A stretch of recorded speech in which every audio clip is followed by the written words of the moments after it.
Sampeyan tak warai ngaji usul fikih. Usul fikih itu kalau ngaji itu ada istilah tangkihul manat.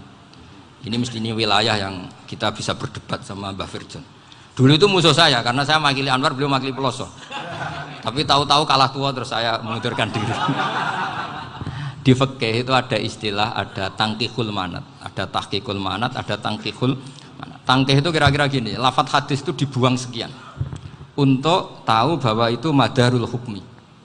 Misalnya gini, tak beri contoh paling gampang. Saman harus paham, kalau nggak paham nggak pinter-pinter. Ja'a a'rabiyun ila Rasulillah sallallahu alaihi wasallam. Ya karena ini menghormati Mbah Ahmad Siddiq, saya orang alim, jadi ngaji ini tetap ada suasana alim.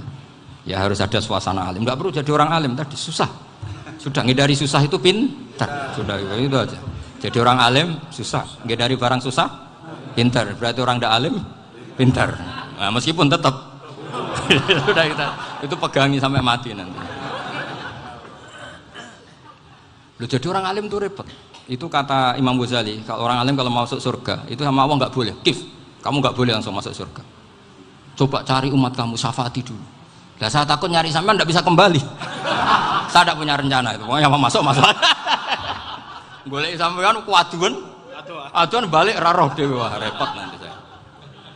Berat jadi orang alim itu berat. Ya saya teruskan ya. Ada tangkihul manat. Ja'a a'rabiyun ila Rasulillah sallallahu alaihi wasallam. Faqala ahlaktu wa ma ahlakaka qal waqa'tu imraati fi nahari Ramadan. Ya tidak, saya ini rusak ya Rasulullah. Kenapa? Karena saya menjima istri saya fi nahari Ramadan. Terus kata Nabi, kamu harus bayar kafarah. Napa Nabi kafarah? Puasa 2 bulan. Wong baru 1 hari aja terjadi gitu kok disuruh puasa 2 bulan. Ya tidak kuat ya Rasulullah. Baru berapa hari saya puasa aja kecelakaan seperti itu. Apalagi kalau sampai 2 bulan. Enggak ya Rasulullah. Ya sudah kalau gitu kamu pertama ngasih makan apa? Itku rokobah kan, pertama merdekakan budak. Tapi kan sekarang nggak ada budak makanya terus sekarang langsung puasa. Wah ini nggak bisa semua. Ya sudah ngasih makan orang 60. Kasihkan siapa ya Rasul? Ya orang fakir. Saya ini paling fakir. Di kampung saya ini orang paling fakir. Jadi mulai dulu orang fakir itu hubungan suami istri itu paling lancar mulai dulu. Makanya orang fakir itu anaknya banyak karena hiburannya hanya itu. Wong Ramadan aja. Coba mau ke ATM nggak punya uang, mau antri di bank nggak punya, mau apa coba? Itu mulai dulu. Ini sanatnya mutasil. Wah, akhirnya sudah sanksinya kan tadi ya itqu raqabah atau puasa 2 bulan berturut-turut atau ngasih makan 60 orang miskin. Lalu kata ahli usul fikih, kata a'rabi dibuang, nggak menjadi catatan hukum. Orang kota pun kalau melakukan itu juga kena sanksi yang sama. Imro'atau juga dibuang. Andai kan itu dilakukan untuk amatnya juga ketentuannya sama. Nah sekarang perdebatan antara Imam Syafi'i dan Imam Malik begini. Sekarang pertanyaan gini, jima istri itu hukumnya boleh apa haram? Boleh kan? Lalu kalau ada orang tanpa udzur kemudian makan siang-siang, cara Imam Malik hukumnya sama, harus kena sanksi yang sama. Karena sama-sama hadku hurmati Ramadan bi ghairi uzrin syar'iyyin. Sama-sama merusak hukum Ramadan tanpa udzur syar'. Lo jima itu tidak zina. Kan hukumnya jaiz. Nah, sekarang makan hukumnya jaiz, harusnya juga kena ketentuan yang sama. Cara pikirannya Imam Malik. Nah, alhamdulillah Imam Syafi'i gak setuju. Wah, cara setuju repot. Bahkan orang-orang Syafi'i sudah punya khilaf, kalau gitu minum dulu. Iya, biar gak kena. Iya, biar iftarnya pakai minum. Setelah minum baru jima kan. Ini sudah menyiapkan khilafnya. Ini khas Syafi'i ini, bongsong rekayasa hukum. Nanti bisa belajar jauh cara ngakali hukum.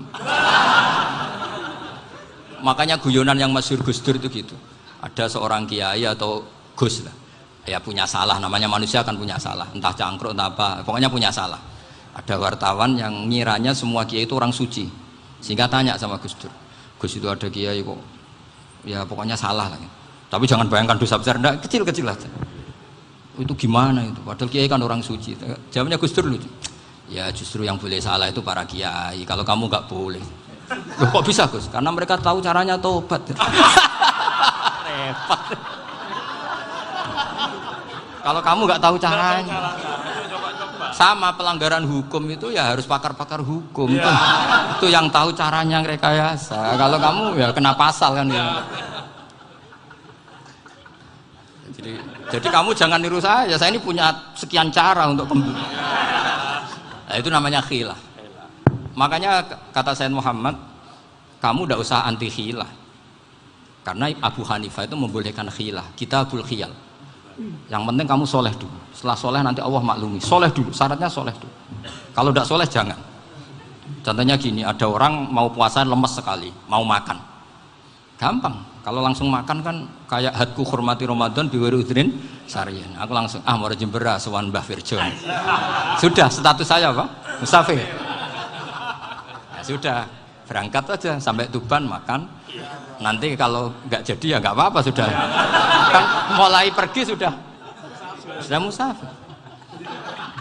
Saya tidak tahu nanti malaikat tertarik gebuki nggak tahu. Tapi itu ada khilahnya. Asal soleh. Karena kata Sayyid Muhammad dan semua kitab mengatakan itu. Kalau sampean nggak tahu ya kebablasan. Nabi Ayub, nabi yang terkenal Gudiken itu siapa? Ayub ya. Itu yang Israiliyatnya akan seru lah. Gudiken dikukur bek kreweng itu terlalu lah kalau itu. Untuk kreweng konti ning Arab ora ono kreweng itu sudah masalah itu. Singkat cerita, Nabi Ayub ketika diasingkan kaumnya itu kan nggak punya sumber makanan.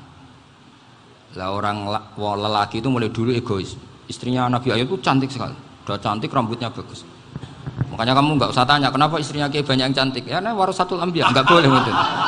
Kalau nggak cantik ya warasatul anbiya dari segi balak. Istrinya Nabi itu semuanya cantik. Nggak usah tanya sebabnya apa, pokoknya gitu, semuanya cantik.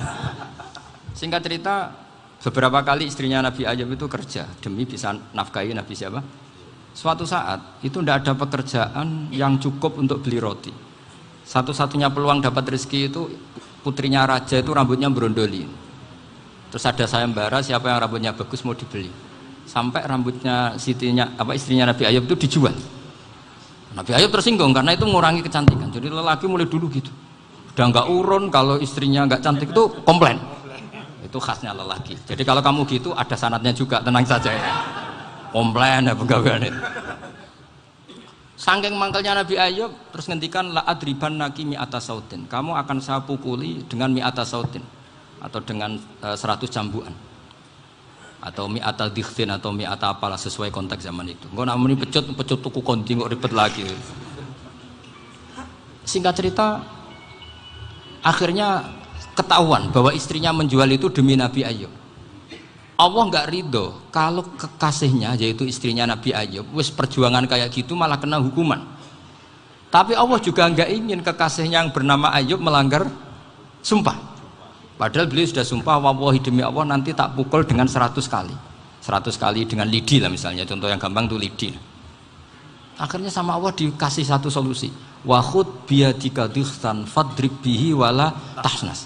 Ya sudah, lidi itu ikat jumlahnya 100. Terus pukul sekali saja. Anggap saja sudah 100. Iku pangeran sing wari ngakali ngono iku pangeran. Tapi syaratnya soleh. Syaratnya soleh.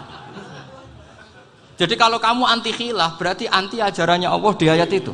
Wa khud biyadika dikhsan fadrib bihi wala tahnas. Itu dulu ada, ini cerita di Ithaf. Ini cerita terakhir. Ini sudah, sama jangan nama sudah. Terus pengumuman tadi yang nggak pernah sepuh ngutang saya itu haram tadi. Karena tadi saya punya kewajiban di rumah yang bisa menggugurkan ya kewajiban yang lebih besar. Lebih besar itu ya tadi bisa pernah guru, pernah sepuh. Yang jelas gak umur. Umur sampean menang kabeh tuh. Tua-tua serepot itu. Ada raja itu ganteng kaya, senengannya nikah perawan cantik. Itu semua kampung mesti kenal. Mungkin digilir atau gimana pokoknya. Suatu saat ada pemuda suka sama perempuan yang di kampungnya, cantik sekali. Kemudian pemuda ini ternyata pekerja di kerajaan itu. Tiap hari ditanya, wah itu yang di kampung yang cantik siapa? Mau saya nikahin gini. Wah bahaya ini saingannya raja. Jadi yang dibidik pemuda tadi itu saingannya. Si raja ini orang yang namanya raja kan gengsinya tinggi. Kaifatang kihuha wa qad ra'aitu qad qabbalaha rajulun. Kok mbok nikah piye? Saya itu pernah melihat dicium lelaki. Wah gak mau. Gak gelem wis kadung ditambung lan waqat qabbalaha rajulun. Saya pernah melihat sendiri qabbalaha rajulun, dicium oleh lelaki.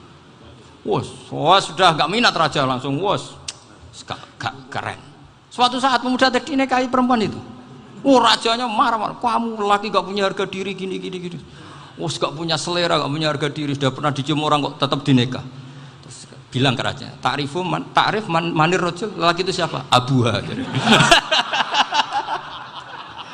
Kamu tahu lelaki itu siapa? Sopo? Abuha. Bapaknya. Saya kan hanya bilang rajulun. Pernah dicium lelaki. Lah pikirannya raja itu lelaki wis kowe-kowe ngene iki. Tapi butuhe canom mau raja ben gak sida itu aja tuh. Baru kayak digulirkan gitu waqat qabbalah rajulun. Wah enggak mau. Setelah itu suatu saat pegawainya tadi nikahi perempuan. Kamu gak punya harga diri gini. Kamu tahu manir rajul apa abuha. Wah nak ngono aku gak apa-apa. Lah monggo sakniki wis bojo kula. Ora trimo wis diambung wis macam-macam. Lah itu namanya khilah. Apa? Khilah. Kalau di Balaghah disebut tauriyah atau apalah. Tapi saya tidak ngajari sampean seperti itu. Sudah pinter sebelum saya ajarin. Bangsa ngakali kan sudah pinter. Ya ini terakhir tak baca Arabnya saja nanti. Bismillahirrahmanirrahim. Biar dapat barokahnya Syekh Nawawi juga barokahnya guru-guru. Bismillahirrahmanirrahim. Wasababu nuzuli hadil ayati annahu kana baina farisa war rumi qitalun wa kanal musyrikuna yawadduna antaghliba farisu ar-ruma li anna farisa kanu majusiyan ummiyin wal muslimuna yawadduna ghalabatar rum ala faris liqaunihim ahla kitabin. Jadi zaman dulu orang Islam lebih senang kalau yang menang itu orang Nasrani. Kalau bandingannya ateis. Karena bagaimanapun percaya kekuatan langit. Sementara orang ateis sama sekali tidak percaya kekuatan.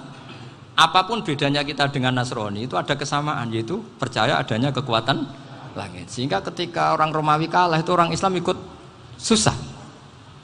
Paham ya? Makanya ini tak baca biar sampean enggak macam-macam pikirannya. Fab'atha Kisra saat terusnya ya pokoknya seperti itu. Akhirnya Rasulullah SAW berdoa lebih senang yang menang itu Rom karena ahli kitab. Artinya apa? Kemenangan ahli kitab adalah kemenangan makhluk atau hamba Allah yang mentautkan kekuatan kita di bumi dengan kekuatan langit. Makanya saya berharap selain kita ikhtiar medis, kita harus memperbanyak istighfar. Bagaimanapun semua itu dari Allah Subhanahu wa Ta'ala. Kita menghormati negara dengan ikhtiarnya, tapi saya mohon sekali kita juga istighfar, karena semua itu juga ditentukan oleh Allah, oleh langit. Ya, saya kira demikian.